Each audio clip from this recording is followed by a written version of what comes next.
Hello YouTubers, it's Arya here. Welcome back to my channel.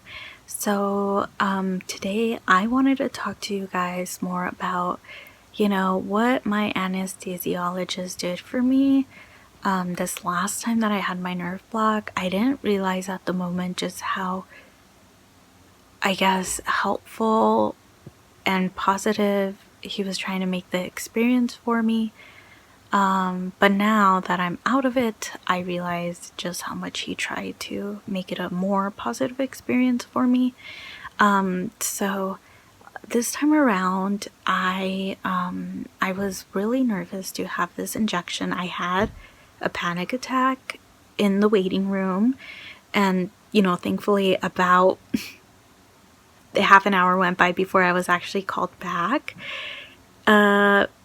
Because I did show up a little bit earlier than my scheduled time, and the time that I was supposed to show up, they gave me the wrong time, so I showed up extra early. But yeah, so I did have like a panic attack in the waiting room, and then by the time I got seen in the back, I was okay. I was fine. I had put on some YouTube, watched a relaxation video of a waterfall, and I was okay. But I know in January, that's the last time that I was put under for an injection to my neck. And when I woke up from that, they gave me too much at that time, and I couldn't respond back, and I couldn't move. But I was like awake, but I couldn't respond, and they would talk to me, and I couldn't move for like 20-30 minutes. It just felt like forever. It really did. And then I was dry heaving, and I threw up my water that they had given me. And yeah, it was just really scary. And that, like, I went home and I was in a brain fog for about 2 weeks, and I didn't feel like myself. It was like just like a really not the best experience. So this time around, I brought that up to my anesthesiologist, and he was telling me that a lot of it depends on how you go into the operating room or the procedure room, and like where your mind is at. So for me, I get like really anxious, and I definitely think more about what can go wrong instead of what can go right. And he was trying to talk to me through that, and he was trying to explain why I may react more a certain way than another. Like, so for me, after anesthesia, I usually cry really bad, and I kind of freak out. And he was telling me that it has to do with hormones and like estrogen, but as I get older, that most likely it will kind of get better. So now, in a way, the way he was telling me all of this, I was kind of like annoyed, because I feel like in a way he was like, in a way I feel like it sounded like he was like, well, you cry a lot and you react that way because you're a woman and you have womanly feelings or something like that. But I don't know. I think that he didn't mean it the way that I was kind of feeling it, I think that there is probably some truth to that, but it's just kind of like, what? I don't know. Anyways, yeah, so I get that, I do get that. And then like men, he told me that men usually react angry because of testosterone, that's the hormone that runs through them more, testosterone. So yeah, so he was just telling me that it all depends on like my mindset and how I go in there. And then he was like, if I think that I'm gonna have a bad experience, then it's probably gonna be like a bad experience. And basically he was just trying to tell me that my mind has a lot to do with how I come out of anesthesia. And in that moment when he was telling me this, I was like, I understood what he was saying, but the hard part is when you're stuck in your own mindset for such a long time. And like, you know, like for me, I'm like, I struggle with depression, and I'm constantly just sad and depressed. And you know, I recently lost my dog. It's hard for me to think positively and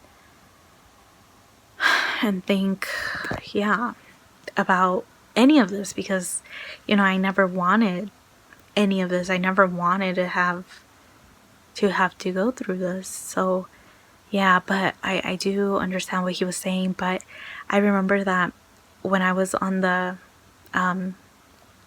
in the procedure room, I was laying down and he was going through everything, like what he was going to do. And I remember he asked me, so what is your favorite place? Or think about your favorite place in the world. And then in my head, I thought, it's heaven, you know? And then he was like, what's your favorite place in the world? And I told him, heaven. And then that's the last thing I remember, you guys. That's the last thing I remember. And when I woke up, I was in the recovery room, and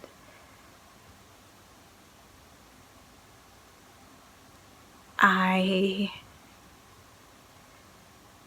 had a dream, like during anesthesia or like right after anesthesia. I don't, well, I'll just say during anesthesia while I was asleep, I had a dream that I was in heaven with my dog, who I had to put down 3 weeks ago because of cancer. I was in heaven with my dog, and it was like colorful and bright and happy, and my dog was running. Oh my god. I'm sorry, you guys. I still get upset thinking about it, but my dog was running and he was happy, and he was like middle-aged, and he was healthy, and I was running with him.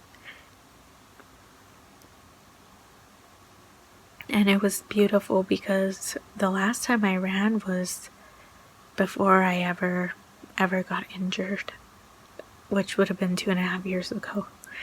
So I was in heaven, and it felt amazing. And then as soon as I woke up, I told the nurse. She was right next to me, and I recognized her. She was my nurse in January too. She was really great. And I told her I had a dream about my dog, and we were in heaven. And then I started just crying, you know, just crying. And then the anesthesiologist came around. I think he just walks through real quick to see how patients are doing. And then I was crying and sobbing, and then I told him, you took my dream away from me. I was in heaven with my dog, and I was crying, right? And kind of angry, or, well, not angry, but just like, how could you wake me up? And he was just like, I gave you that dream. And I was like, oh my god, yeah, you did, that's true. And basically, so when I got home, I was kind of like researching a little bit about it, like dreaming under anesthesia, because I've never had a dream under anesthesia before. And I've been under anesthesia quite a bit, like 6 times already, I would say. And I've never had a dream. And then I was reading that sometimes anesthesiologists ask about your favorite place so that you wake up a little bit more positively, like in a positive state of mind. And then at that point, I really feel like he was trying to help me come out of the anesthesia in a more positive way. And I don't know, I'm kind of mind blown, because I dreamt of my beautiful boy, and I was so happy in my dream. I was so happy, you guys. And I guess in a way I have him to thank for that. And like, maybe he was right, because like this, I feel a lot, well, now I do, but you know, once I came back home, I was really depressed and sad, and I didn't feel like myself. But now that it's day 4, I feel like a lot, well, thinking about this now, I feel a lot better about it. But I feel like in a way my anesthesiologist really kind of tried to help me change my mindset. Yeah, it's kind of amazing thinking about it now. Oh, sorry, that's my cat. Okay, anyways. Alright, well, if you have any thoughts, feel free to leave them down below. I will see you next time, everyone. Bye.